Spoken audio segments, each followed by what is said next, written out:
punta muna tayo immigration. Touchdown Hong Kong. Ngayon 2:48 PM na. Nagpunta kami dito sa Hong Kong noong 2017 pero wala akong matandaan.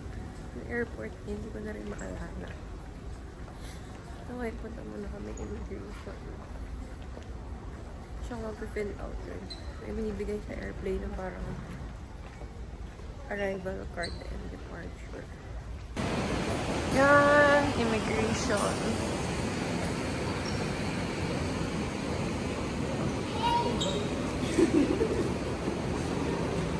Bus pala. Hindi pala train.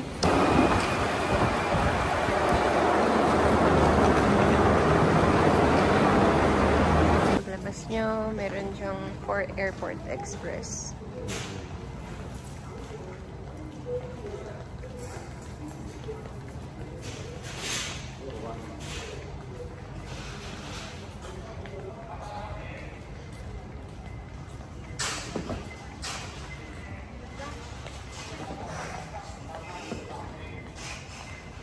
May money exchange din. Tsaka, pwede rin kayo dito mag-withdraw. Withdraw kaya muna ako. Pamaya na. Yan yung wifi. Ayan yung arrivals hall na A. Then, ito yung claiming ng wifi. Tapat lang sa A16. Same na yung pocket wifi. Iniwan ko na lang muna dun sa kanila. Tapos ngayon, mag-withdraw muna tayo. May nakita ko kanina ditong bank eh. Parang Bank of China ata. Ayan, sa arrivals hall. Dito sa may gitna. Pwede kayo mag-withdraw dito. Try ko kung makaka-withdraw tayo. Ayan yung bank. Bank of China. Sige, withdraw tayo.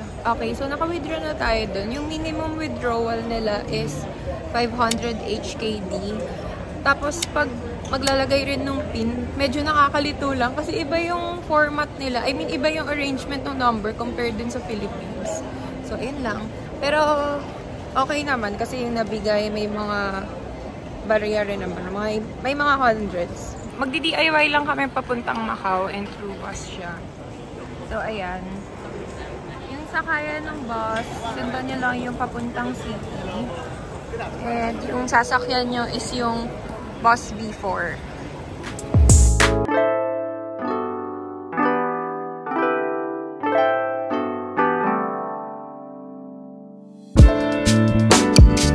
Punta siya dun sa HZMB.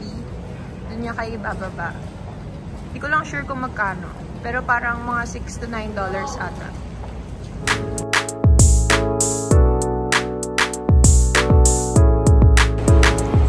Yung sa may bus terminal.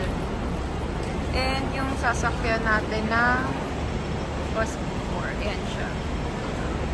So, ano pala siya? Ay, nawala. Ano ba yan?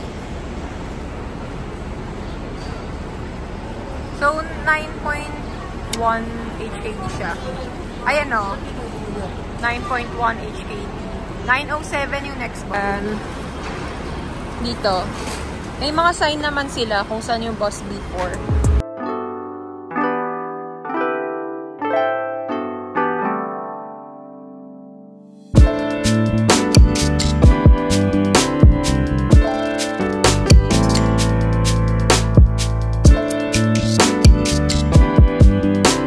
So, ayan. Sundan nyo lang yung mga sign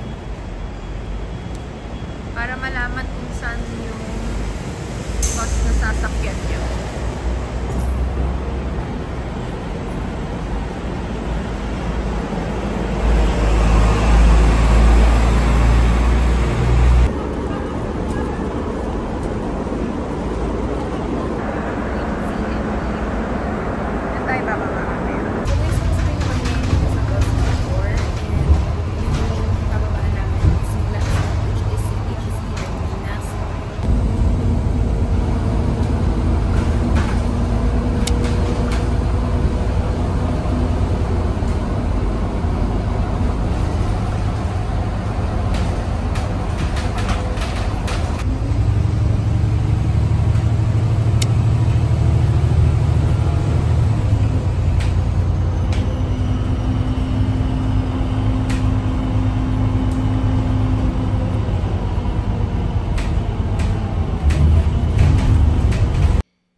tayo ng immigration. Tapos, I think may boss na sasakyan ulit doon. Let's go.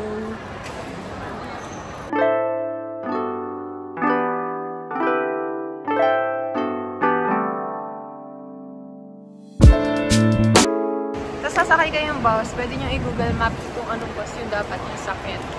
So kami, sasakyan namin is 101X. And dito siya tinuturo.